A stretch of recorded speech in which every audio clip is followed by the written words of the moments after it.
สบายดีครับผู้ชมพบกับบาร์บีคอนกิติโก้เนี่ยสภาพสงสัยเป็นสภาพกิติโก้เนาะเพิ่นกินแล้วดีกินแล้วเห็นผลมื้อนี้ก็ได้มานั่งอยู่กับเพิ่นละไปทักทายสบายดีกับเพิ่นเลยเจ้าสบายดีอ้าย สวัสดี เพิ่นอ้ายสิหยังเนาะ ชื่อวิรนุช วีรนุช วีรวงศ์ วีรวงศ์เนาะ ปัจจุบันก็ ปัจจุบันเนี่ย อยู่บ้านหัวแซ่เมืองบะเจียงเจริญสุข อยู่บ้านขัวสุเซ หัวแซ่ หัวแซเมือง บะเจียง บะเกียงเจริญสุขเนาะ แม่น ประกอบอาชีพหยังเนาะ เป็นพนักงานเนาะแต่ว่าเรียนหลักๆนะกันเรียกเซิร์ฟก็ไม่ใช่อาชีพรวม โอ้เฮ็ดสวนเฮ็ดหยังนี้เนาะ นั่นแหละ ดูสวนที่เป็นกว้างอ้ายเนาะเจ้าก็อยากถามว่าเฮ็ดได้อ้ายจึงได้มารู้จักผลิตภัณฑ์กิติโก้ย้อนเป็นพญาติเจ้า ก็ตัวนี้นี่เริ่มต้นเลยครับต้องบ่ฮู้หรอกทางบริษัทเพิ่นก็โฆษณาแน่ เจ้า แล้วก็หลายคนก็แนะนำให้จะกิน โอ้ให้กิน หลายคนให้กินแล้วว่ามันดีว่า เจ้าเจ้า ไปลองซื้อมากินลองเบิ่ง โอ้ แต่ว่าเห็นผลอยู่แล้วเห็นผลดีหลาย แต่ก่อนเป็นหยังแต่ก่อนรู้สึกว่า ตะกี้นี่ก็ว่าสิกินหันก็มันรู้สึกว่าเป็นปวดเป็นประดงอย่างนี้ปวดแขนปวดขาเพราะมันนอนกลางคืน เออ กินเหล้ากินเบียร์เลยก็นอนกลางคืนแล้วก็ปวดต้นปวดโตอย่างนั้นนะแล้วก็รับแต่แค้นตัวนี้ฟันบ่ได้เลยว่าน่ะ โอ้ฟันถือว่าใครสวน ส่วนนี่บ่ฟันบ่ได้ บ่ได้เลยบ่ บ่ได้ ยกจับแฮงเลยแล้วเลยแฮงกินหยังบ่ได้เลยเนาะ เจ้าแต่ว่าหันเดี๋ยวนี้ภายหลังสิกินเจนติโก้นี่ใช้แล้วก็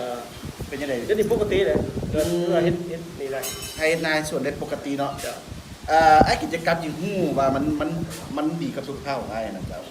กินแผนอันนั้นกับนึงมี3แผนเนาะ 30เม็ดนั่นล่ะเจ้า กินได้2แผงอยู่ไหน ซองแพงก็ประมาณ20เม็ดทานผสม แม่น แต่ว่ากินเข้าไปแล้วตัวที่ว่ารู้สึกว่ามึนปวดที่ว่าจับผ้าอย่างบ่ได้ก็เดี๋ยวนี้ปกติ ปกติถือว่ามาเฮ็ดให้ส่วนได้ เฮ็ดส่วน ตะกี้ก็สุรากันจางก็จับเราเบิ่งไปนะ คนย้อนมาสุขภาพของบ่แข็งแรงเนาะตอนนี้ก็เรียกว่าสุขภาพแข็งแรงปกติบางนัดนี่ก็เป็นปลูกเองกินเองเลย น่า เนาะ จะปลูกเลยเนี่ย เจ้านอกจากพญาธิที่ว่าไอ้เป็นนาตัวมึนตามแขนมีพญาธิก็ดีนะที่ว่าเป็นแล้วกินโกโดบ่ให้รู้สึกว่ามันเศร้าเนาะ มันก็ร้ายพยาธิเลยอันที่ว่ากินแล้วมันดีขึ้นนะรู้สึกว่า เจ้า พยาธิกระด้งก็บ่ค่อยปวดแล้วนี่ ปวดแล้วเนาะ รับมาก็ว่าก็ประเภทภูมิแพ้ยัง โอ้ภูมิแพ้เจ้า แพ้แต่ก็มันมันแพ้ถ้ามันเป็นยังต่างลายยาแบบตัวอย่างว่า เออ เขาตื่นนอนมามันมีลายพยาธิเราที่มันคันหรือว่ายังต่างๆแต่ว่าในกินอันนี้มาใช้โอเวอร์กราฟใช่ไหมจะว่าเป็นไข้แน่ ไข้แน่เนาะก็ถือว่าเฮ็ดเรียกได้ปกติ เจ้า แล้วอากาศกินข้าวแซ่บนอนหลับดีบ่ กินข้าวก็แสบตุ้ยก็ได้มากิน โอ้กินแล้วตุ้ยขึ้นนะผู้ชม ตุ้ยคนนี้จะว่าหันยุดแพงสุดท้ายหันบ่ทันได้กินนะกินแต่2แพงเลยว่าตุ้ยร้ายว่าจังเลย แต่ก่อนนั้นน้ำหนักประมาณเท่าไหร่แต่ก่อน แต่ก่อนหัน65 กินจิติโก้กัน กิน ไป จนที่ก้นคอเลย68 68ขึ้น3กิโลทั้ง 3โล